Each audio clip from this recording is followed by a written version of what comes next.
There's something about working at a family restaurant that makes you see people at their absolute best and their absolute worst. I'm 18, and my parents own a small but busy restaurant named Joe's, after my grandparents. It's a cozy, little spot where we serve quick bites, sandwiches, cakes, snacks, and other fast meals. I help out whenever I have free time. It keeps me busy, helps my parents, and honestly, the extra cash doesn't hurt. My dad even lets me keep the tips I earn, which is a sweet deal. Since Joe's is a family-run place, my parents are always around, but you'd be surprised how many people don't realize they own the restaurant.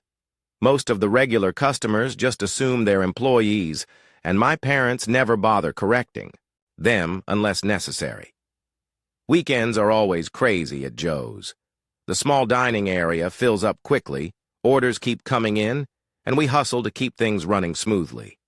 It was on one of these hectic weekends that Karen walked in, a storm in, high heels, armed with a bratty kid, and an attitude big enough to fill the entire restaurant. And that's when things got interesting. Karen looked like she was in her late 30s or early 40s, perfectly styled hair, expensive sunglasses perched on her head, and a phone glued to her hand. Her son, however, was the real problem. The kid, about 12 or 13, immediately started running around the restaurant, yelling at the top of his lungs like he was at recess. He bumped into tables, stepped on people's feet, and, God help me, he even stuck his grubby little hands into someone's fries. I was at the register, keeping an eye on things, when I saw it happen. I marched over, grabbed the kid gently by the arm, and in my best, I am not playing around voice, I said, "Kid, you need to sit down. Now." Well, you would have thought I had just committed a federal crime. The boy's eyes widened, his lip quivered, and then, cue the waterworks. He ran straight back to his mother, crying as if I had thrown him into the deep fryer, and that's when Karen exploded. She stormed up to me, heels clicking against the floor like she was marching into battle. "How dare you touch my child!" she shrieked, loud enough to make the entire restaurant turn their heads. I took a deep breath and kept my voice calm. "Ma'am, your son was disturbing other customers. He was handling their food and—" She cut me off. "He's a child. He can do whatever he wants." I blinked. "Oh, so we're doing that today. Ma'am, this is a restaurant, not a playground." Her eyes narrowed. "Do you even know who I am?" Ah, there it was. The classic Karen battle cry. I crossed my arms. "No, ma'am, I don't." She tossed her hair dramatically and sneered. "I am the owner's wife." Oh. That was new. See, I expected her to say she was a friend of the owner or maybe a family member, but no, she went straight for wife. Now I could have shut her down right then and there, but where's the fun in that? So I decided to play along. "Oh, no," I gasped, eyes wide with fake panic. "I didn't realize. Please don't get me fired." She smirked, satisfied with my reaction. "That's right," she said, crossing her arms. "And you better start showing me some respect, or you'll never work in this restaurant again." I had to bite my lip to keep from laughing. "Oh, lady, you have no idea." Karen marched over to the cashier and demanded to speak to the manager. "Enter my dad." Dad came out from the back, wiping his hands on a towel. "Is there a problem, ma'am?" Karen turned on the drama. "Yes, your employee was incredibly rude to my son. I want him fired, now." My dad looked at me, then back at her, completely unfazed. "I see, and you are—" Karen flipped her hair again. "I am your wife." Silence.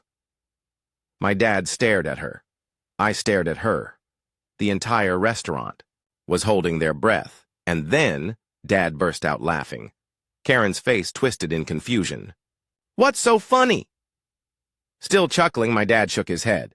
"Ma'am, I'm sorry for the confusion, but I'm very much not married to you." Karen's confidence cracked for the first time. She blinked. "What?" And then came the best part. Still trying to keep up her act, she pulled out her phone. Well, I'm calling my husband right now. We'll see who gets the last laugh.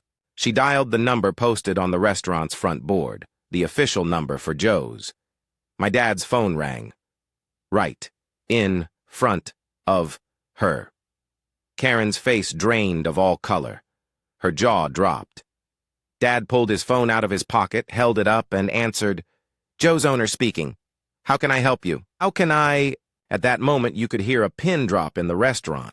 Karen's mouth opened and closed like a fish out of water. But...